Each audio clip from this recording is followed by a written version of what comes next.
Hey, this is Matt Wall, Site Selection and Location Advisor with Sterling Properties Group based in Charlotte. This again is Site Selection A to Z. Thank you for coming back. This week's video is brought to you by the letter M, and what I want to talk to you about today is market value. So I started my post-college career as a banker here in North Carolina. Some of you guys will remember Wachovia Bank, which is now Wells Fargo. And I spent time there as a commercial loan and commercial mortgage officer, making loans to developers and owners of commercial properties. The fundamental training I got on the mortgage side was taking several courses offered by the Mortgage Appraisal Institute, the MAI. And if you've ever dealt with a commercial loan on a property, you probably work with an appraiser with the MAI designation, which is a strong indication that this appraiser is well trained and qualified for the task. So one of the primary concepts in appraisal of properties is fair market value, which we're just going to call market value. And that term refers to the price that can be achieved for a piece of property in an open market between two rational and motivated parties at arm's length after a reasonable time, exposed to the open market without any unusual conditions or price concessions. And the concept of market value is obvious for those of us who also list commercial sites. And our goal in that case for our listing client is to achieve the maximum price for our sellers. But when you're working with a site selection client as a buyer, it's your job to educate them on market values in any particular area. Ultimately, you'll be looking at several sites that may be priced all across the board.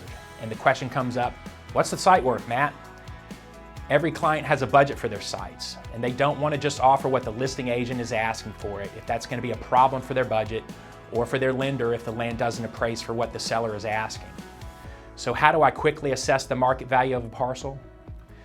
CoStar or Catalyst or other area MLS programs often have sales comps included in their data. And I also always look at GIS and tax records for similar sites to verify MLS records. But I also like to gather some sales that might not have made it into those programs. I like to put together a short spreadsheet showing comparable sales from all these sources. And I like showing my clients what the competitors paid for their sites and what competitive users paid for their sites we would have liked to have had if we had been in the market at that time. I also encourage you to foster relationships with local appraisers you may know in the market. They'll be calling you to confirm sales information for their reports, so why not ask them to return the favor? And they're usually very happy to do so. So, pro tip on market value. If you can't find a sales price associated with the recorded sale, often the GIS system will have a copy of the deed of the last sale or two.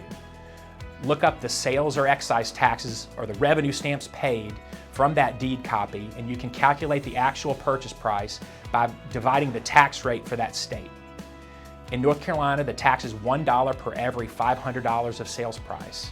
So in North Carolina, you're going to divide the number of revenue stamps amount by $0.002 and you'll have your sales price. That's wonky, but I hope that's helpful. And that's Site Selection A to Z for the letter M. I appreciate you listening. Put your comments below and let me know if I can ever help you with your site selection. This is Matt Wall with Sterling Properties Group signing off until next week.